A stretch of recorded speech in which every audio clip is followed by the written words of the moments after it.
বাংলাদেশের রাজনৈতিক ইতিহাসে খালেদা জিয়া নিজেই একটি ইতিহাস। সেই ইতিহাস আপোষহীনতার, সেই ইতিহাস অন্যায়ের বিরুদ্ধে মাথা নত না করার, দৃঢ়তার। তবে এই অর্জনের অপর পিঠে আছে জীবনভর চড়া মূল্য দেবার করুণ সব গল্প। ৪৪ বছরের রাজনৈতিক জীবনে নানা চড়াই উতরাইতে হারিয়েছেন আবাসস্থল, এমনকি সন্তানহারা হবার মতো ঘটনাও ঘটেছে তার জীবনে। শিক্ষাবিদ এবং রাজনৈতিক বিশ্লেষকদের মতে বাংলাদেশের মাটি ও মানুষের প্রতি দায়বদ্ধতায় আপোষহীন করেছেন বাংলাদেশ খালেদা জিয়াকে। আপোষহীনতার এমন দৃষ্টান্ত তৃতীয় বিশ্ব তো বটেই, গোটা দুনিয়াতেই বিরল।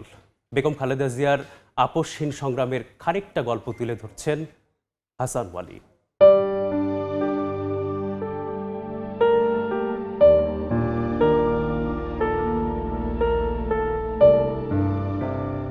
দশকের পর দশক গণতান্ত্রিক লড়াইয়ের সম্মুখভাগে বেগম খালেদা জিয়া। অসীম দেশপ্রেম, দৃঢ়তা ও দূরদর্শিতায় তিনি বাংলাদেশের রাজনীতির এক অনন্য চরিত্র।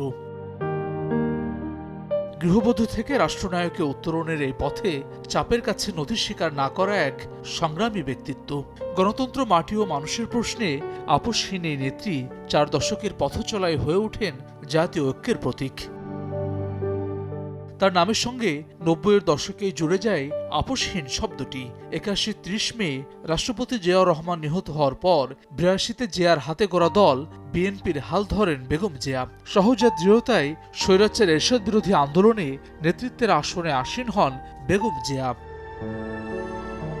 সে সময় স্বৈরাচার এরশাদের আহ্বানে সাড়া দিয়ে 86 নির্বাচনে আওয়ামী লীগ অংশ নিলেও খালেদা জিয়া ছিলেন অনড় অবিচল।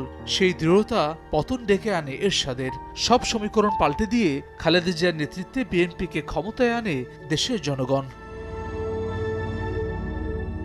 সময়ের পরিক্রমায় অন-11-এ আবারও খড়গ নেমে আসে বেগম জিয়ার ওপর। -2 ফর্মুলা বাস্তবায়নে রাষ্ট্রীয় নানা চাপের কাছেও নতি স্বীকার করেননি তিনি। দেশ থেকে অস্বীকৃতি জানান বেগম জিয়া। 11 যে সরকার তাকে আপনার বাইরে পাঠাতে চেষ্টা করেছেন, বিদেশে পাঠানোর চেষ্টা করেছিলেন। তিনি বলেছিলেন যে বাংলাদেশের বাইরে আমার কোনো ঠিকানা নাই। তার চাইতে দীর্ঘ সময় শুধু বাংলাদেশে না, সারা পৃথিবীতেও খোঁজ নিয়ে দেখেন আপনারা, এই 44 বছর ধরে তার মতো নিরবিচ্ছিন্ন অবিরাম সংগ্রাম করে যাওয়া এরকম কোনো ব্যক্তি খুঁজে পাবেন না। এই সরকার অবৈধ সরকার, এই সরকার অগণতান্ত্রিক স্বৈরাচারী সরকার।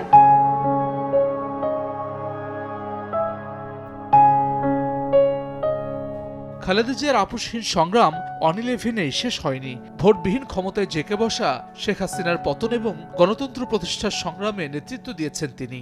বিনিময়ে ঢাকা সেনানিবাসের শহীদ মঈনুল রোডের বাসা থেকে অশ্রুসিক্ত হয়ে বিদায় নিতে হয়েছে বেগম জিয়াকে। হারাতে হয়েছে ছোট ছেলে আরাফাত রহমান কোকোকে। নির্বাসনে পাঠানো হয় বড় ছেলে তারেক রহমানকেও।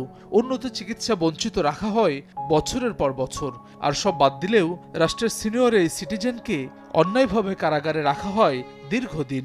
তিনি আপোষ করলে অনেক কিছু করতেন, তাকে এই যে জেলগুলো খাটতে হয় না। এই যে 5টা বছর তিনি অমানুষিক নির্যাতনের শিকার হলেন, তার বাড়িটা ভেঙে গুড়িয়ে দিয়েছে প্রতিহিংসার রাজনীতি। তাকে একটা মিথ্যা মামলায় তাকে জেল দেওয়া হয় এবং তিনি কারাবরণ করেন, এবং তিনি তখনও তিনি কোনো আপোষ করেন নাই। জ্যেষ্ঠ সাংবাদিক ও রাজনীতি বিশ্লেষক আব্দুল হাই শিকদারের মতে রাষ্ট্রের কল্যাণে গোটা একটি জীবন উৎসর্গ করেছেন বেগম খালেদা জিয়া। গণতন্ত্রের প্রতি তার যে অটুট শ্রদ্ধা, গণতন্ত্রের প্রতি তার যে কমিটমেন্ট, সেই কমিটমেন্টের জায়গা থেকে তিনি কখনো সরেন নাই। তার যে কমিটমেন্ট রাষ্ট্রের প্রতি, কল্যাণের জন্য, মঙ্গলের জন্য তার জীবনটা উৎসর্গ করা।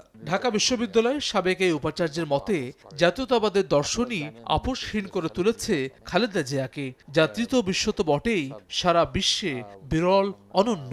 প্রকৃত অর্থেই তিনি একজন আপোষহীন নেত্রী। তার জীবনে, তার কর্মে আপোষ বলে কোনো জিনিস নেই। মূলত একজন জাতীয়তাবাদী নেত্রী বেগম খালেদা জিয়া এই দেশের জনগণের জন্যে, এই জাতির জন্যে তিনি অনেক কষ্ট স্বীকার করেছেন। তৃতীয় বিশ্বে বা আমি সারা বিশ্বে আপনার খুবই বিরল তার মতো এই ধরনের আপোষহীন নেত্রী। গণতন্ত্রকামী সব দল এবং মানুষের মনে বেগম জিয়ার জন্য আকুতি, সারা জীবনের অর্জন মজলুম এই নেত্রীর। আগামীর বাংলাদেশ বিনির্মাণে আপোষহীনতার এই স্মারক ভবিষ্যৎ রাজনীতিক তো বটেই, জনমানুষের জন্যও অনুকরণীয় হয়ে থাকবে জীবনভর। হাসান ওয়ালি, সময় সংবাদ, ঢাকা।